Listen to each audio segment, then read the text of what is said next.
Hello everyone, কেমন আছেন আপনারা সবাই? আলহামদুলিল্লাহ আমি খুব ভালো আছি। এটা হচ্ছে হাজারদুয়ারির পার্ট 2 ব্লগ। পার্ট 1 ব্লগটি যদি কেউ না দেখে থাকেন তাহলে গিয়ে ঝটপট দেখে আসুন। এই দোকানটা আমরা আগে চা খেয়েছিলাম,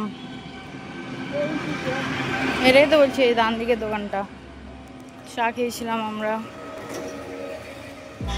এই ব্লগটি স্টার্ট করলাম বিকেল থেকে। আবার তো আগের ব্লগটি দেখেছিলেন, আমরা রুমে এসেছিলাম, তো রুমে এসে আমরা ফ্রেশ হয়ে আবার রেডি হয়ে খাওয়া দাওয়া করে বেরিয়ে পড়েছিলাম বিকেলে ঘোরার জন্য। তো এখানে আমরা এসেছি সামনেই হাজারদুয়ারি, আর আমাদের রুমটা ছিল একদম হাজারদুয়ারির সামনে।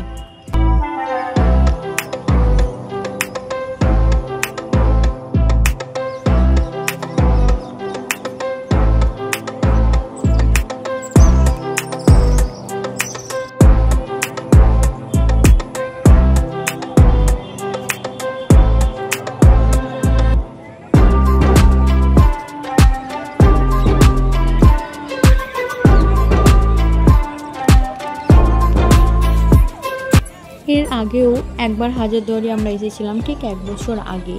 তো আমার স্পষ্ট মনে আছে এখনও, আমরা ওই দোকানটাতেই সকালে ব্রেকফাস্ট আর চা খেয়েছিলাম। তাই আমার এখনও স্পষ্ট ওই দোকানটা মনে আছে, আমি এখনও ভুলিনি। তো আমরা বেশ কিছুক্ষণ বসেছিলাম, তো কিছু ফটো তুললাম, কিছু ভিডিও নিলাম, তারপর আমরা বেরিয়ে পড়লাম মতিঝিলের জন্য। মতিঝিল যাওয়ার জন্য এখানে একটা টোটো করে নিয়েছি। তো এরপর ওখানে গিয়ে দেখা যাক আমরা কি কি করি, আমাদের সাথে আপনারাও সাথে থাকুন। চলুন, চা খেতে চলে এসেছি আমরা। চা বিস্কিট।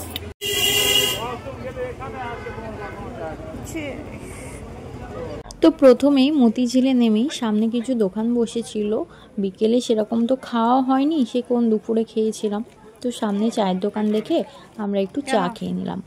এরপরে এখানে টিকিট কাউন্টারে টিকিট কেটে নেবো আমাদের 3 জনের। তো আমার হাজব্যান্ড চলে গেল টিকিট কাটতে। এরপর চলুন এন্ট্রি নেওয়া যাক আর চারিপাশটা ঘুরে দেখা যাক।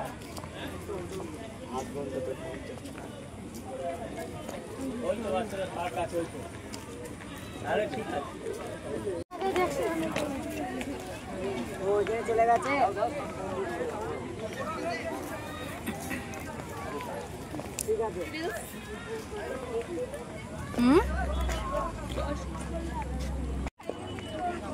3 জন মিলে সাইকেল হবে না? আমরা তিনজন মিলে ডিসাইড করছিলাম যে এখানে সাইকেলিং করবো। এখানে সাইকেল পাওয়া যাচ্ছিলো সাইকেলিংয়ের জন্য। তো আমার প্রচণ্ড ভয় লাগছিল, কারণ আমি অনেক বছর আগে যখন স্কুলে পড়তাম, তখন অনেক বছর আগে আমি সাইকেলিং করা ছেড়ে দিয়েছি। আমি সাইকেলের সেই অভ্যাসটাই আর নেই। তো আমার এত ভয় লাগছিল, তো আমরা ডিসাইড করলাম এখন ঘুরে নিই সমস্ত চারিপাশটা। বেরোনোর সময় 30 মিনিটের মতো, তখন যদি হয় একটা সাইকেলিং নিয়ে আমরা সাইক্লিং করব। আর তার আগেই ভাবলাম যে চলো একটু টয় ট্রেনে কেন না চাপা যায়। তো টয় ট্রেন দেখলাম, তো চেপে নিলাম টয় ট্রেনে। টয় ট্রেনের জন্য আমাদের পে করতে হয়েছিল। টয় ট্রেন দিয়ে আসবে এবং আবার নিয়ে আসবে, তার জন্য প্রত্যেক জনার জন্য মনে হয় পার পার্সন 70 টাকার মতো নিয়েছিল। তো আমাদের ট্রেন এখন ছেড়ে দিয়েছে। তো চলুন কাকুকে জিজ্ঞেস করি, কাকু এই ট্রেনটা করে কি দার্জিলিং যাওয়া যাবে? তাহলে দার্জিলিং চলে যাব।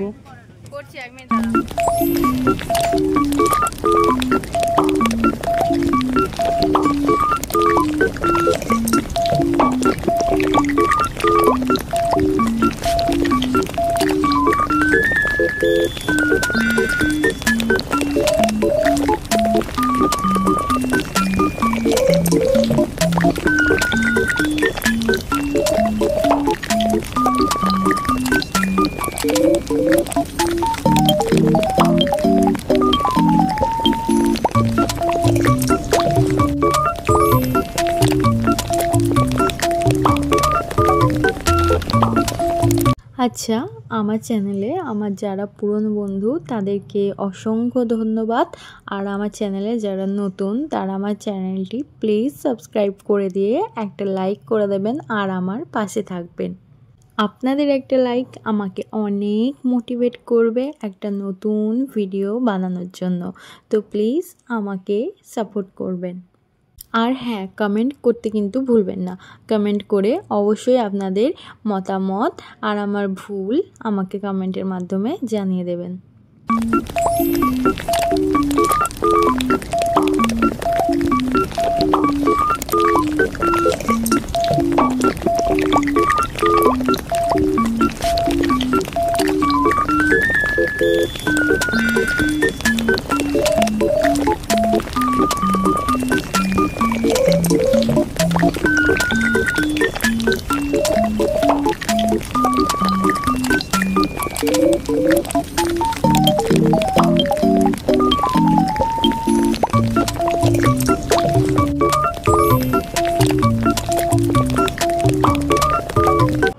আমি, আমার হাজব্যান্ড আর আমার বোন আমরা 3 জন মিলে এসেছিলাম হাজারদুয়ারি।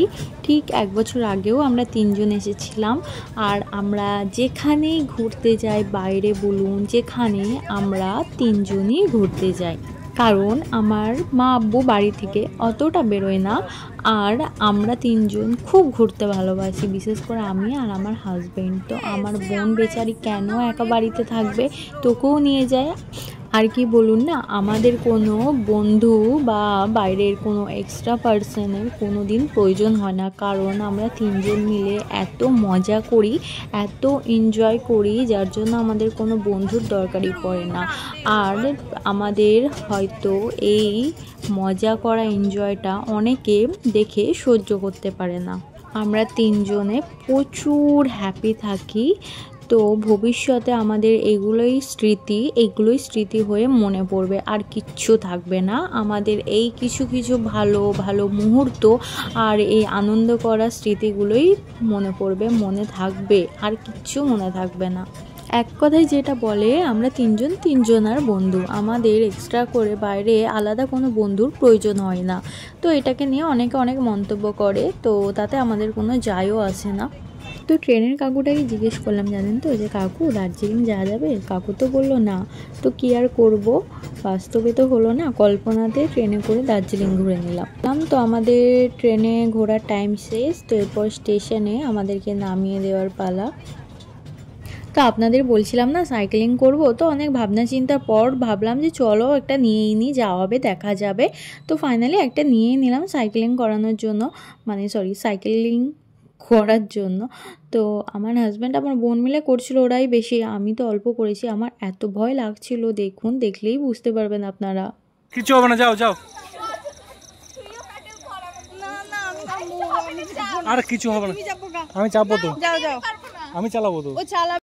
তো এখানে আমি কিছু কেনাকাটা করেছিলাম টুকিটাকি, আর আমার হাজব্যান্ডকে বলেছিলাম আমাদের ভিডিওটা করে দিতে। তো দেখুন কেমন ভিডিও করেছে। তো আমি তো ভয় একদমই চাপিনি, আমার খুব ভয় করছিল। তো আমার বোনই চালাচ্ছিল, আমি একদমই ভয় চাপিনি। লাস্টে জাস্ট একটু আমি এখান থেকে এইটুকু যাওয়ার জন্য চেপেছি, তাও আবার নেমে পড়েছি ভয়েতে। নামি দাও, নামি দাও, নামি দাও, নামি দাও।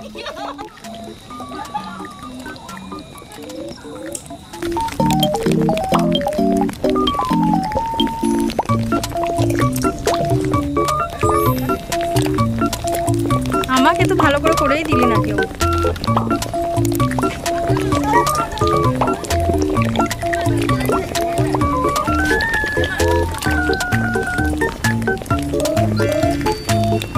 আমরা সাইকেলটা নিয়েছিলাম 30 মিনিটের জন্য। তো আমাদের 30 মিনিটও হয়নি, আমরা তার আগেই জমা দিয়ে দিয়েছিলাম, কারণ বন্ধ করার টাইম হয়ে গেছিলো, মতিঝিলটা গেট বন্ধ করে দিচ্ছিল, আর আমাদের হাতে বেশিক্ষণ টাইম ছিল না।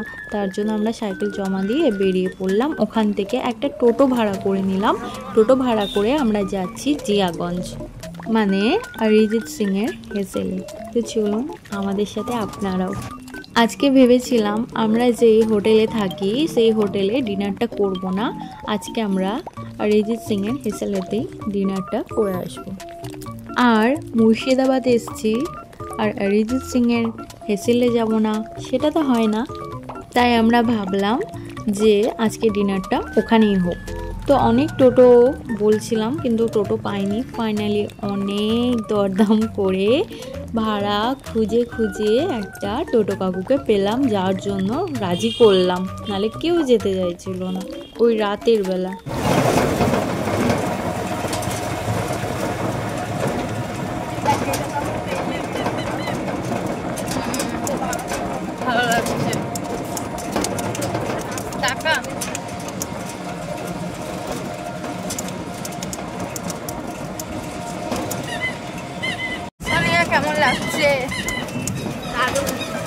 কতটা অনেকটা যদি ব্লগে দেওয়া আবার আসবি হ্যাঁ উঠে দেবে পুরো বল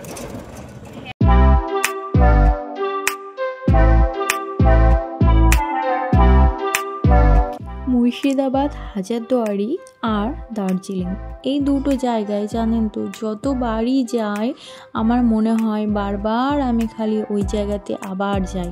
এই দুটো জায়গায় আমার সব থেকে ফেভারিট প্লেস বলতে পারেন। ফাইনালি আমরা চলে এসেছি আর খাবার আমরা অর্ডার করে দিয়েছি। আমি এখানে খাবারের জন্য অপেক্ষা করছিলাম কারণ আমার পেয়েছে প্রচণ্ড জোরে খিদে। তো অর্ডারে ছিল মাটন বিরিয়ানি 1 প্লেট আর এখানে একটা মাটনের কিছু একটা ছিল, আমার এই মুহূর্তে মনে পড়ছে না, আর সাথে ছিল 3 পিস নান। কথায় আছে না কোয়ান্টিটি আর কোয়ালিটি, যেমন এখানে ঠিক তেমন, যেমন কোয়ান্টিটি তেমন কোয়ালিটি।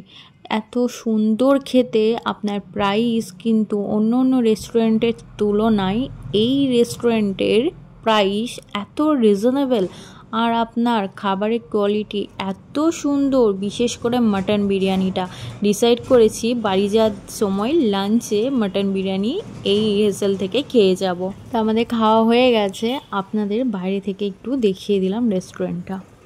এরপর আমরা ফিরে যাচ্ছি রুমে আর এখানে সত্যি কিন্তু খাবার কোয়ালিটি খুবই সুন্দর ছিল।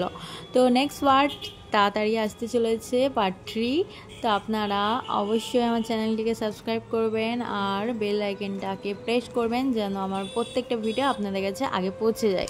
So that's it for today. আজকের জন্য ব্লগটি এইটুকুই রাখি, দেখা হচ্ছে আরেকটি নতুন ব্লগে আপনাদের সবার সাথে। ততক্ষণ আমার সাথে থাকবেন আর আজকে ভিডিওটি যদি ভালো লেগে থাকে তাহলে চ্যানেলটি সাবস্ক্রাইব করবেন, কমেন্ট করবেন। দেখা হচ্ছে নতুন আরেকটি ব্লগে। সুস্থ থাকবেন, ভালো থাকবেন, বাই।